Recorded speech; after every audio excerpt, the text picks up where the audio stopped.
व्हायला सुरुवात झालेली आहे आणि जे उद्दिष्ट आपण महायुतीच्या सरकारने ठेवलेलं आहे की आपल्याला 2.5 कोटी महिलांना सक्षम करायचं आहे, तो 2.5 कोटीचा टप्पा हा लवकरात लवकरच आपल्या मार्फत त्या ठिकाणी पार केला जाणार आहे, याचा एक विशेष आनंद त्यानिमित्ताने आहे।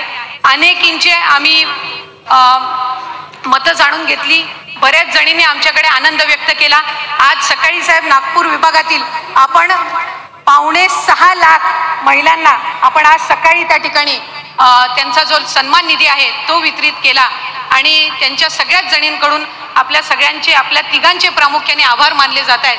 विभाग म्हणून हा निर्णय घेतलेला आहे की जे काही 50,000 फॉर्म रिजेक्ट झालेले आहेत यांना सुद्धा पुन्हा फॉर्म भरण्याची संधी ही आपण सप्टेंबर महिन्यामध्ये देणार आहोत। त्यामुळे कोणीही या योजनेअंतर्गत लाभापासून वंचित राहणार नाही हा प्रयत्न विभाग म्हणून करत आहोत।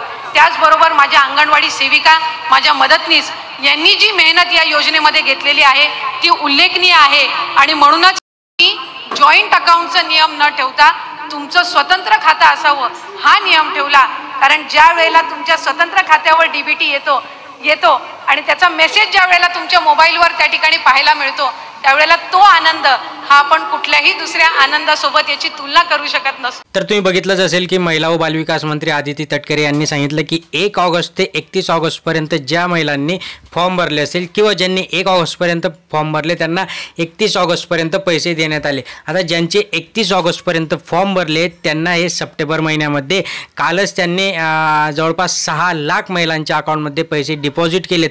आता जे काही उर्वरित टप्पा असणार आहेत त्यांच्या सांगण्याप्रमाणे प्रत्येक महिलेला लाभ हा देण्यात येणारच आहे आणि त्यामुळे याची कुठलीही डेडलाईन नाही आहे, कुठलीही याच्यासाठी अंतिम मुदत नाही आहे फॉर्म भरण्यासाठी। ज्यांचे फॉर्म रिजेक्ट झालेत अशांना देखील परत फॉर्म भरण्याची संधी ही मिळणार आहे। त्यामुळे घाबरून जाऊ नका, सर्व महिलांना याच्यातनं पैसे मिळणार आहेत। आता सगळ्यात महत्त्वाचं म्हणजे ज्यांचे फॉर्म रिजेक्ट झाले त्यांनी काय करायचं, त्यांनी सुरुवातीला जे काही आपलं अकाउंट असेल ते अकाउंट चेंज करून घ्या, जेणेकरून तुमच्या अकाउंटमध्ये सगळ्यात आधी पैसे येतील।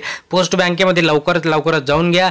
एका दिवसाच्या आत तुमचं 48 तासाच्या आत तुमचं अकाउंट हे तुमच्या आधार कार्डशी लिंक होऊन जातं, जेणेकरून तुमचा पैसा तुमचा जो काही हप्ता आहे तो तिथे डिपॉझिट होऊन जातो। सो ओव्हरऑल जर आपण याच्यातनं बघायला गेलं तर सगळ्यांना पैसे मिळतील। जोपर्यंत आपण सांगितलं ना की जोपर्यंत हे सरकार आहे ते सगळ्या एक महिलेला चुनचुनके सगळ्यांना पैसे देतील। फक्त आपल्याला आपल्या गोष्टींची, ज्या काही गोष्टींची पूर्तता करून घेणं गरजेचं आहे। चॅनलवर नवीन असाल तर लाईक करा, शेअर करा, अजून सबस्क्राईब केलं नसेल तर सबस्क्राईब करा। महत्त्वपूर्ण अपडेट निर्णय तुम्हाला नक्कीच आपण देत असणार आहोत। धन्यवाद।